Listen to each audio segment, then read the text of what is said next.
Bunyi kontoid merupakan bunyi yang dihasilkan dengan melibatkan penyempitan atau penutupan pada daerah artikulasi. Kontoid merupakan bunyi bahasa berdasarkan alat ucap yang berupa huruf konsonan. Di video ini, kami akan menjelaskan tentang kontoid berdasarkan cara mengucapkannya. Kontoid berdasarkan cara mengucapkannya terbagi menjadi dua macam, yaitu yang pertama, bunyi letupan atau hambatan letup, yaitu plosive atau stop, dan juga bunyi bukan letupan atau bunyi kontinuan. Yang pertama, ada bunyi letupan. Bunyi letupan, bunyi yang dihasilkan dengan cara menghambat arus udara sama sekali di tempat artikulasi tertentu secara tiba-tiba, kemudian dilepaskan dengan tiba-tiba pula. Proses pengucapan bunyi letupan dapat terjadi di beberapa tempat artikulator. Untuk bunyi letupan terdiri dari beberapa bagian. Yang pertama itu ada bunyi bilabial, yaitu bunyi di antara dua bibir. Contohnya adalah huruf B. Selanjutnya ada bunyi apikodental, yaitu di ujung lidah dengan gigi, seperti huruf T dan D. Selanjutnya ada bunyi antikopalatal, adalah ujung lidah dengan langit-langit keras. Contohnya T, D. Selanjutnya ada pada tengah lidah dengan langit-langit keras atau yang biasa disebut sebagai mediopalatal. Contohnya adalah C dan J. Yang kedua, ada bunyi bukan letupan atau kontinuan. Bunyi ini dihasilkan tanpa penghentian total aliran udara. Ini berarti udara terus mengalir melalui saluran vokal dengan beberapa hambatan parsial, tetapi tidak sepenuhnya tertutup seperti pada bunyi letupan. Jadi ada 4 macam. Yang pertama itu ada bunyi samping atau lateral. Adalah bunyi yang dihasilkan dengan cara menghalangi salah satu sisi atau kedua sisi lidah. Tempat artikulasinya itu di ujung lidah dan lengkung pangkal gigi, yaitu apiko-alveolar, sehingga timbul bunyi L.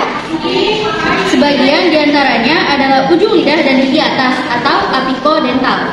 Lalu yang kedua ada bunyi paduan atau afrikat, adalah bunyi yang dihasilkan dengan menghambat arus udara di salah satu tempat di mana bunyi letupan diartikulasikan, lalu dilepaskan secara frikatif. Hasilnya berupa paduan letupan dengan getaran.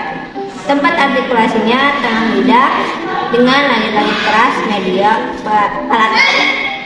Contohnya adalah bunyi huruf C. Selanjutnya ada bunyi gemetar. Bunyi gemetar adalah bunyi yang dihasilkan dengan cara mengartikulasikan ujung lidah pada lengkung gigi segera melepaskannya. Mengartikulasikannya lagi, melepaskan lagi, dan seterusnya dengan cepat sehingga ujung lidah menggeletar melawan lengkung kaki gigi apikopalatal. Contoh huruf bunyi getar adalah R. Yang terakhir ada kontoid gesekan atau frikatif, merupakan bunyi yang dihasilkan dengan menggesekkan aliran udara melalui celah sempit di saluran vokal. Contohnya yaitu F dan S. Assalamualaikum warahmatullahi wabarakatuh. Kami dari kelompok 7 kontoid yang membahas tempat artikulasi. Di sini kami akan membahas tempat artikulasi. Sebelumnya, perkenalkan, nama saya Sefira Dwi Natasha. Saya Mulai Istiqomah. Saya Nisa Zahra. Saya Radityo Distira Erlangga. Sebelumnya saya akan membahas tentang kontoid. Kontoid adalah bunyi yang dihasilkan dengan melibatkan penyempitan atau penutupan pada daerah artikulasi.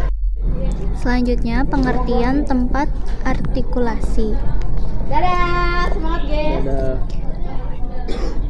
Tempat artikulasi merupakan titik kontak antara artikulator dan saluran vokal. Tempat artikulator dapat terjadi di Sekian dari kelompok kami, kurang lebihnya mohon maaf. Wassalamualaikum warahmatullahi wabarakatuh. Seperti bibir, gusi, langit-langit mulut, hingga bagian belakang tenggorokan. Tempat artikulasi mengacu pada tempat artikulator lidah, bibir, gigi, dan celah suara. Membuat kontak saluran vokal untuk menciptakan bunyi konsonan baru. Bilabial, artikulasi yang dilakukan oleh bibir bawah dan bibir atas sehingga menghasilkan bunyi B, V, M, dan W.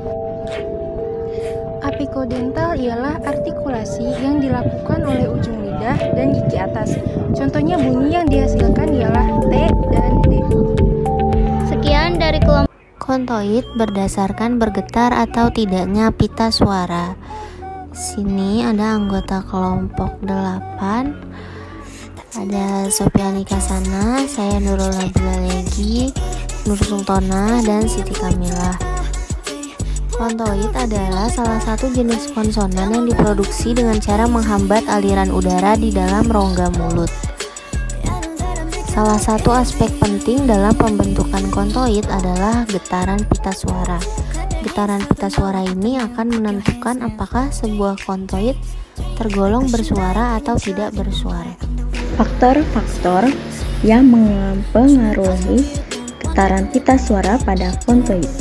Yang pertama ada posisi artikulator.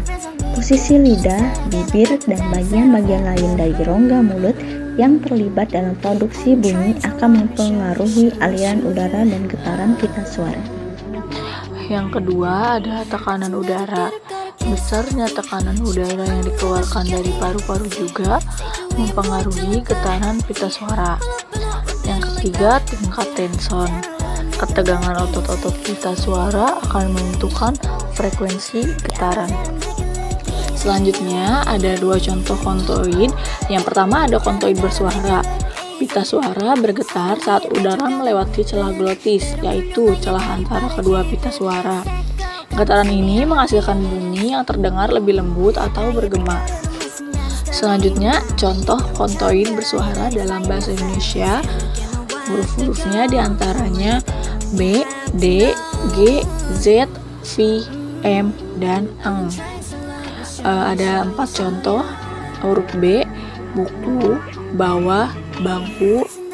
D, daun, daki, duduk.